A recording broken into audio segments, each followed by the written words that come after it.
নমস্কার বন্ধুরা, চলে এলো রঙ্গবতী মহিলা। সকাল 5টা দিয়ে শুরু করি। সকালের খাবার, দুপুরে খাবার, রাতের খাবার, বুঝলেন। একটু 3টে-4টের পরে, 5টার পরে রেস্ট, আবার এই রাতের খাবারে লেগে গেছি। 3-4 টাইম চলে বন্ধুরা, আর কি বলবো।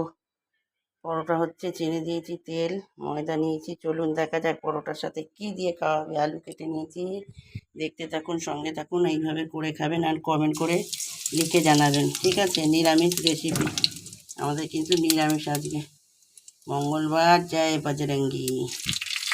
এই যে শুকনো কাঁচা তেজপাতা, এই যে সব বন্ধুরা একটু গরম মশলা দিয়ে দিলাম। আজকাল আবার সব ভিডিওতে দেখছি তো, মানে কি বলবো, বাড়ি বাড়ি করে ইংলিশ খাচ্ছে, সব ইংলিশে লিখছে হেডিংগুলো। তো যাই হোক, কী বলবো, এবারে ন্যাংটো হয়ে জামা প্যান্ট খুলে ভিডিও করতে হবে। যা দেখতে পাচ্ছি, ও সবাই ইংলিশ চাচ্ছে, আমি ওইভাবে খাবো। রঙ্গবতী মহিলা যা এতদিন করেনি, দেখতে থাকুন, সঙ্গে থাকুন।